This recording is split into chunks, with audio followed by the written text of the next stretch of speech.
Dr. Kim Hannah wiped the sweat from her forehead as she climbed over the rocky surface of Kepler-4 to see. The alien planet's red soil crunched under her boots, and the twin suns overhead made everything look strange and orange. She had been exploring planets for 10 years, but this one felt different. Something important was waiting here. "Captain Lee, come look at this," she called to her team leader. Captain Lee Min-ho was checking his scanner nearby, making sure the air was safe to breathe. He walked over to where Hannah stood at the edge of a huge crater. In the middle of the crater was something that made them both stop and stare. A massive stone structure rose from the ground like a giant finger pointing at the sky. It was black and smooth, covered in strange markings that seemed to dance in the alien sunlight. But that was not what made Hannah's heart race. "It cannot be right," whispered Park Ji-hoon, their science expert. He was running his dating equipment over the stone, checking how old it was.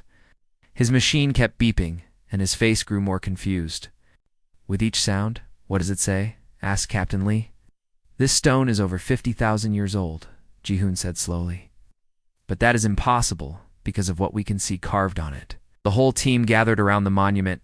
Dr. Choi Sumi, who studied old languages, pointed to a section of the stone near the bottom. Carved deep into the black surface was a simple drawing that made everyone's breath catch in their throats. It was a human figure, not perfect, but clear enough that anyone could see what it was meant to be. The figure had 2 arms, 2 legs, and a round head just like a person from Earth. But humans did not exist 50,000 years ago, at least not in space. Earth's people had barely learned to make fire back then, asked Engineer Oh Tae-young, the youngest member of their team. He touched the carving with his gloved hand, tracing the simple lines. Who made this? And how did they know what humans look like? Captain Lee activated his communication device. "Spaceship, this is ground team. We need the full analysis team down here immediately. We have found something that changes everything." They waited for more help to arrive. Hannah walked around the monument. The human figure was not alone on the stone. It appeared again and again, mixed in with symbols and writing that looked completely alien.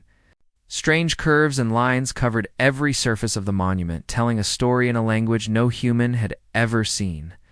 "Look at this," called Dr. Nam Soo-yang, their history expert.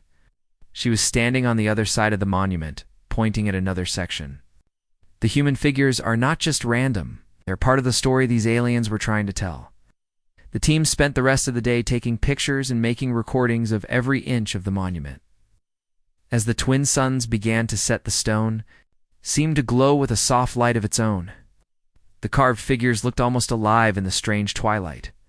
"We need to be very careful about this discovery," Captain Lee told his team as they set up camp near the monument. "If word gets out that aliens knew about humans before we even reached space, it will change how everyone thinks about our place in the universe." That night, as the alien stars wheeled overhead, Hannah could not sleep. She kept thinking about the human figures carved into the ancient stone. Who had made them? How had they known to carve humans into their monument? Most importantly, what story were they trying to tell? The monument stood silent in the darkness, keeping its secrets. But Hannah knew that tomorrow they would begin to unlock those secrets. The carved humans seemed to be waiting, as if they had been expecting her team to find them after all these thousands of years. Dr. Choi Sumi sat by the campfire, already starting to work on translating the alien writing.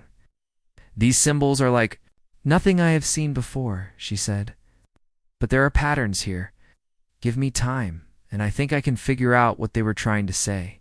"Whatever it is," said Captain Lee, looking up at the monument's dark shape against the stars, "I have a feeling it is going to change everything we thought we knew about humanity's history." The alien wind whispered across the crater, carrying with it the promise of discoveries that would shake the foundations of human understanding. The monument waited in the darkness, its ancient message finally ready to be heard by the very people it had been carved to address 50,000 years ago. As Hannah finally drifted off to sleep, she dreamed of the simple human figures dancing in the stone, trying to tell her something urgent and important, something that had been waiting a very long time to be understood. 3 weeks had passed since the team found the monument, and Dr. Choi Sumi had barely slept. She sat in the research ship's main lab, surrounded by holographic displays showing the alien symbols. Her eyes were red from staring at the strange writing, but she was getting closer to understanding it. "I think I have something," she called to Captain Lee Min-ho, who was reviewing supply reports at a nearby desk. He quickly walked over to see what she had discovered. The ship's computer had been working day, night, to find patterns in the alien language. Slowly, word by word, the meaning was becoming clear. What they found made the entire crew gather around Sumi's workstation. The aliens called themselves the Kethmori, Sumi explained, pointing to symbols that appeared many times in the text. They were a great civilization that lived on hundreds of planets. But listen to this part. She touched a section of the hologram, and translated words appeared in the air. The crew read in silence, their faces growing more amazed with each sentence. "They write about the ones who never give up, and children from the blue world," Sumi continued. "At first I thought these were just stories or myths, but then I found this."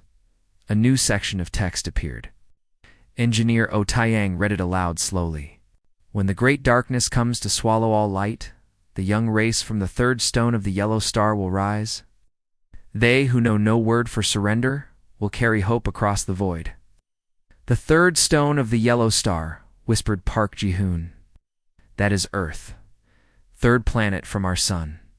Dr. Nam Su-yang looked at the star charts the Kethmori had carved into the monument. They knew exactly where Earth was. "They have our solar system mapped perfectly." Captain Lee felt a chill run down his spine. How could they know about us? 50,000 years ago? Humans were still living in caves back then. Sumi worked through more of the translation, her fingers flying over the computer controls. The story that emerged was incredible and frightening at the same time. The Kethmori had not just known about humans, they had been watching Earth for thousands of years. "Look at this section," she said, bringing up more text. They describe how they sent monitoring devices to observe early humans. Us learned to use tools, make fire, and build the first cities. "What were they looking for?" asked pilot Yoon Dae-yoon. "Something they had lost," Sumi replied, reading more of the translation. "The Kethmori write about how their own people became weak and divided. They fought among themselves until their great civilization fell apart. But when they watched humans, they saw something different."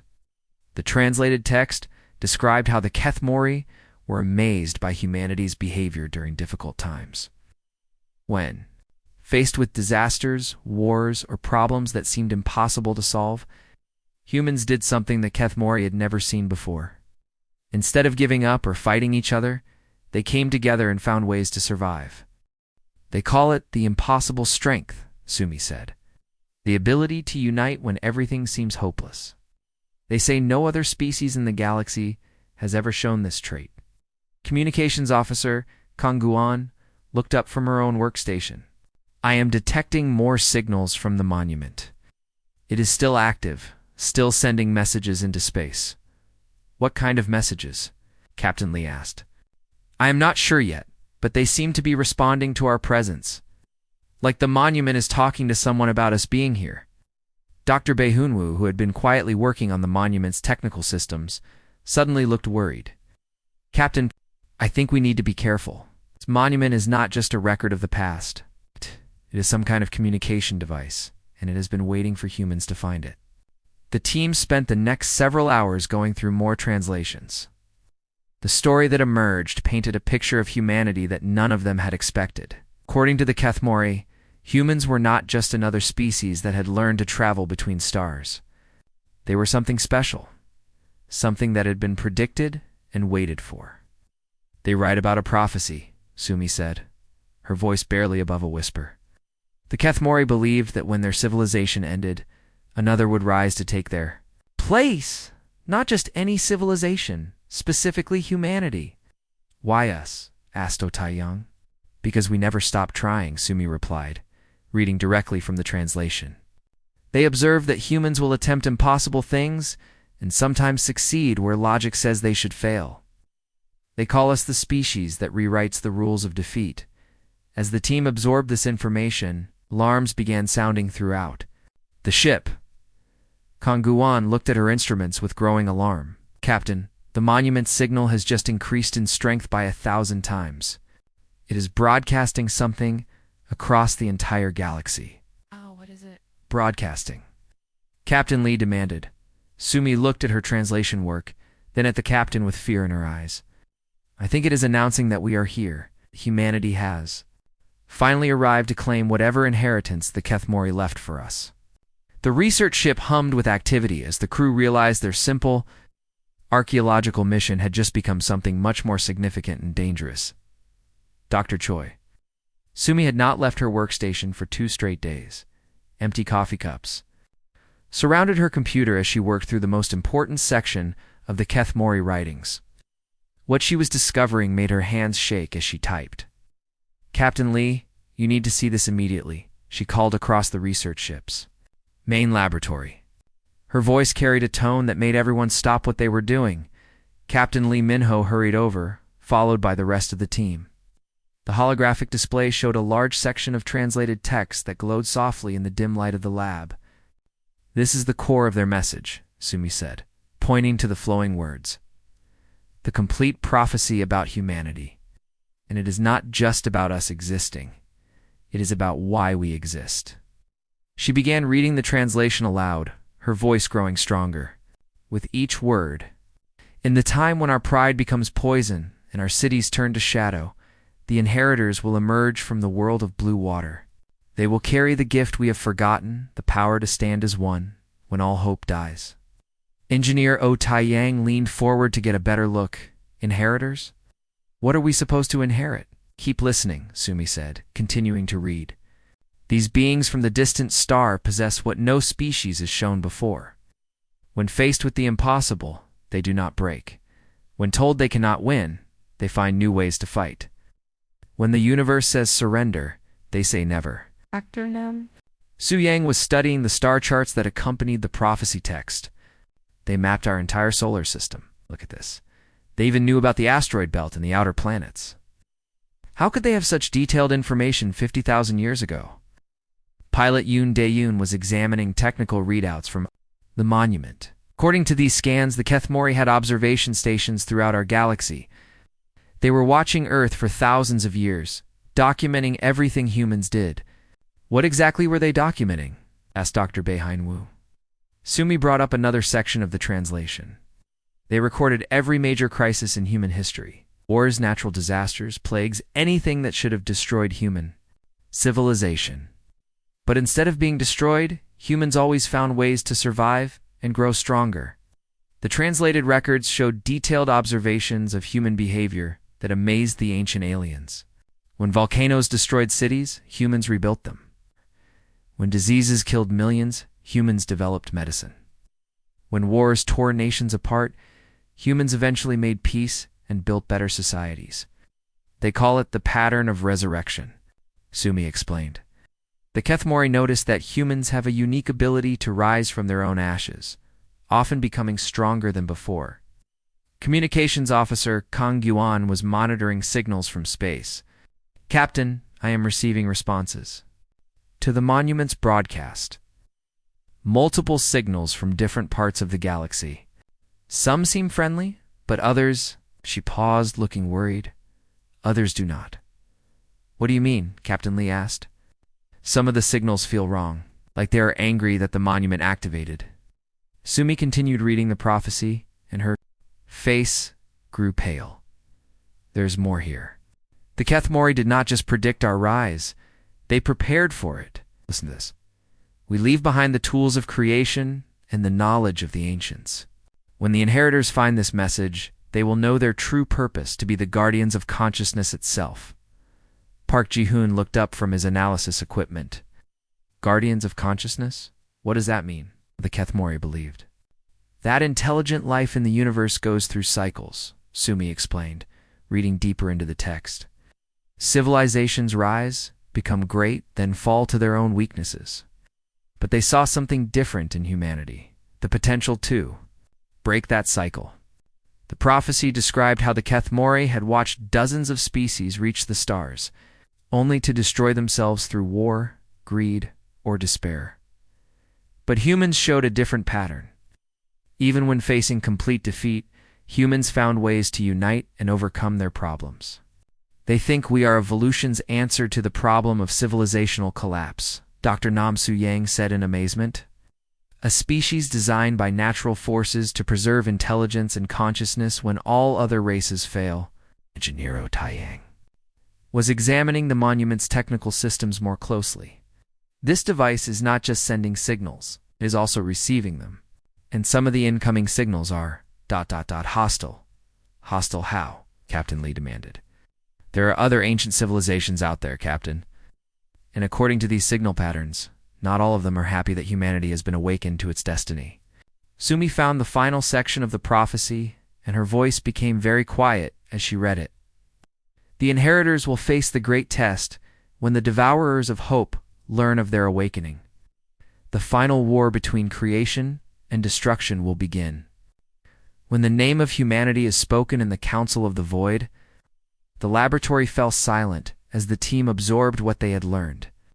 They were not just explorers who had found ancient ruins. They had activated a signal that announced to the galaxy that humanity was ready to fulfill a destiny that had been written in stone 50,000 years ago. We are not just archaeologists anymore, Captain Lee said quietly. We are the people who just told the universe that humanity is ready for whatever comes next. The monument continued its cosmic broadcast, and across the galaxy, ancient powers both good and evil began to stir in response to humanity's awakening. Dr. Bei Hunwu had been working in the deeper chambers of the monument for 3 days, trying to activate the ancient Kethmori computer systems. When the crystalline data cores finally came to life, the holographic displays that filled the underground chamber made his blood run cold. "Captain Lee, get down here now!" he called through his communication device, "and bring everyone." I found changes everything. The entire team climbed down into the hidden chamber beneath the monument. The walls were covered with star maps, tactical displays, and what looked like battle plans spanning thousands of years. But it was the central display that made them all stop and stare. The Kethmori were not the only ones who knew about the prophecy, Hyunwoo said, his voice shaking. "Look at this." The hologram showed another ancient civilization, but these beings looked nothing like the peaceful Kethmori the images showed. Dark creatures that seemed to feed on destruction and death. Their ships were black as space itself, and their cities looked like they were built from the bones of dead worlds. They called themselves the Void Shepherds, Dr. Choi Sumi said as she worked to translate the new text appearing on the displays. And they are the opposite of everything that Kethmori believed in. Captain Lee Minho studied the tactical information with growing alarm. The displays showed fleet movements, weapon specifications, and strategic plans that covered thousands of years. They have been preparing for war. A war against humanity. How is that possible? Asked Engineer Otayang. We only just reached space. How could they be planning to fight us for thousands of years? Communications Officer Kong Guan was monitoring the signals coming from the monument. "Captain, those hostile signals I detected earlier, they are getting stronger, and they are all coming from the same direction in space." Dr. Nam Su-Yang was examining the historical records. According to this data, the Void Shepherds learned about the humanity prophecy through their own methods. But where the Kethmori saw hope, the Void Shepherds saw a threat. The translated records painted a terrifying picture. The Void Shepherds were described as beings who had lived for millions of years by consuming the life force of dying civilizations. They moved from galaxy to galaxy, causing wars and disasters that would destroy entire species. Then they would feed on the despair and death that followed. They are like cosmic parasites, Sumi said, reading more of the translation. They need civilizations to fail and die so they can survive. But the prophecy said humanity would break the cycle of civilizational collapse. So we are their natural enemy, pilot Yoon Daeon realized. If humans really can unite and survive impossible situations, then we threaten their entire way of life. The displays showed how the Void Shepherds had spent 50,000 years preparing for humanity's eventual arrival in space. They had built monitoring stations throughout the galaxy, developed new weapons, and gathered allies from other dark civilizations. They know exactly where Earth is, Hunwoo reported, pointing to detailed maps of human space. They have been watching us just as long as the Kethmori did, but for completely different reasons. Park Ji-hoon was analyzing the technical data about Void Shepherd capabilities. Their technology is terrifying. They can destroy entire star systems and turn planets into dead rocks. But there is something strange here. What do you mean? Captain Lee asked. They have all this power, but they have not attacked Earth yet. According to these records, they could have destroyed humanity at any time over the past few thousand years. So why did they wait? Sumi found the answer in another section of the Kethmori records. The prophecy was specific about timing. The Void Shepherds believe that humanity only becomes truly dangerous after we reach the stars and find the Kethmori inheritance. Until then, we were just another primitive species. But now we are here, said Dr. Nam Su-yang quietly. We found the monument, activated the systems, and announced to the galaxy that humanity has awakened to its destiny. The chamber's display suddenly changed, showing real-time data from across the galaxy. Kong Juan watched the readings with growing fear. Multiple fleets are moving toward this sector of space. Big fleets, and they are not human. The Void Shepherds are coming, Hyunwoo said, studying the tactical displays. The monument's signal told them exactly where we are. Captain Lee felt the weight of responsibility crushing down on him. We need to warn Earth immediately. Humanity needs to prepare for a war we never knew was coming. Gets worse, Sumi said, reading the final sections of the Kethmori warning. The Void Shepherds are not coming alone. They have been gathering other species that hate the idea of humanity's success, entire civilizations that want to see us destroyed before we can fulfill the prophecy. The ancient computer systems continue displaying battle plans and fleet movements. The Void Shepherds had not just been waiting for humanity to reach space, they had been building the largest military force in galactic history, specifically to destroy Earth and everything humanity represented. We came here looking for ancient history, Captain Lee said grimly. Instead, we found out that humanity's greatest enemy has been planning our destruction since before we learned to write. The monument above them continued broadcasting, but now the signal felt less like a celebration and more like a warning bell. Announcing that the final war for the future of consciousness itself was about to begin, the ancient Kethmori technology had been waiting 50,000 years for this moment. As Dr. Kim Hanna stood in the main chamber of the monument, crystalline structures throughout the alien building began to pulse with brilliant light. The carved human figures on the walls seemed to glow as if they were alive. It is responding.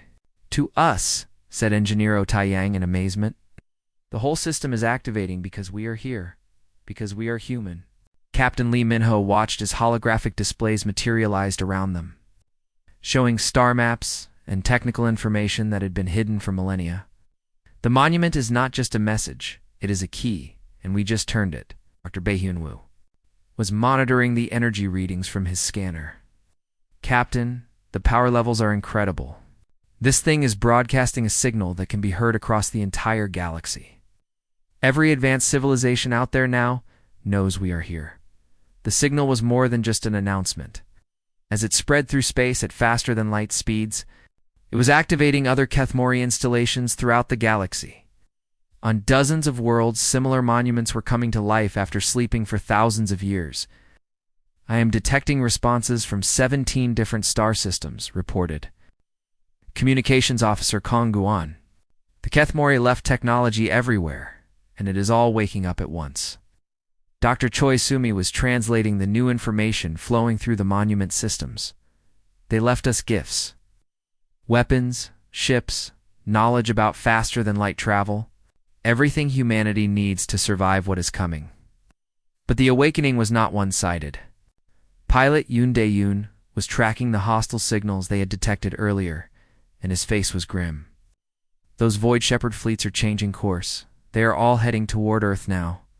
How long do we have? Captain Lee asked. Based on their current speed? Maybe 6 months before they reach human space, Yoon replied. But Captain, there are so many of them. Hundreds of ships, maybe thousands.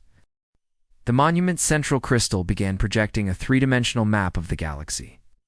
Red dots showed the Void Shepherd fleets moving like a plague across space, while blue dots marked the locations of awakening Kethmori technology. We are not defenseless, Dr. Nam Su Yang said, studying the display. Look at all the blue dots near Earth. The Kethmori hid installations throughout human space. We just need to find them and activate them. Park Ji-hoon was analyzing the technical data streaming through the monument. Some of this technology is incredible. They have designs for weapons that can destroy entire fleets and shields that can protect whole planets. But there is a problem. What problem? Captain Lee demanded. The technology only responds to humans, not just any humans. Humans who understand what they are inheriting. We need to teach our people about the prophecy and their role as guardians of consciousness. The monument systems were showing them something else. A vast network of communication devices that the Kethmori had built throughout the galaxy. As each installation awakened, it began broadcasting the story of humanity's destiny to every listening civilization. The whole galaxy is learning about us, Kong Yuan said, monitoring the communications. Some of the responses are welcoming. Us, but others. Others want us dead before we can fulfill the prophecy, Yunwu finished. The Void Shepherds are not the only ones who see humanity as a threat. Dr. Hannah placed her hand on the monument's central crystal, and suddenly her mind was filled with images and knowledge from the Kethmori. She saw their great civilization at its peak, their gradual decline, and their final hope that humanity would succeed where they had failed. They are not gone, she said quietly.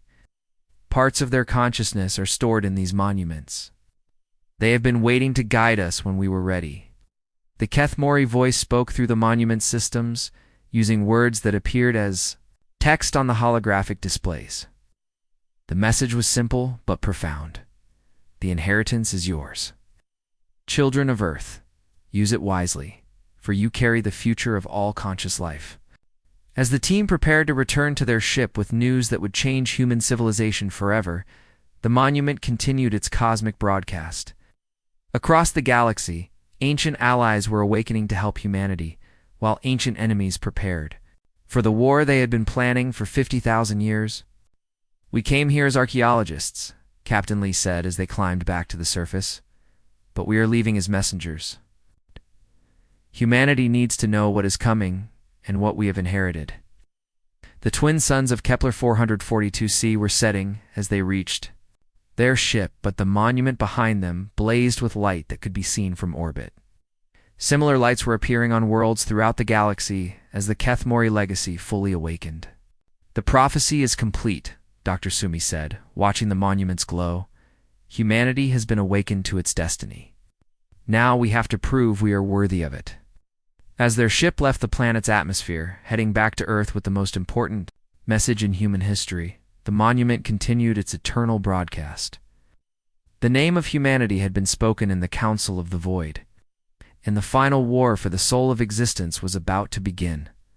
The legacy of the ancients was now in human hands, along with the greatest responsibility any species had ever carried.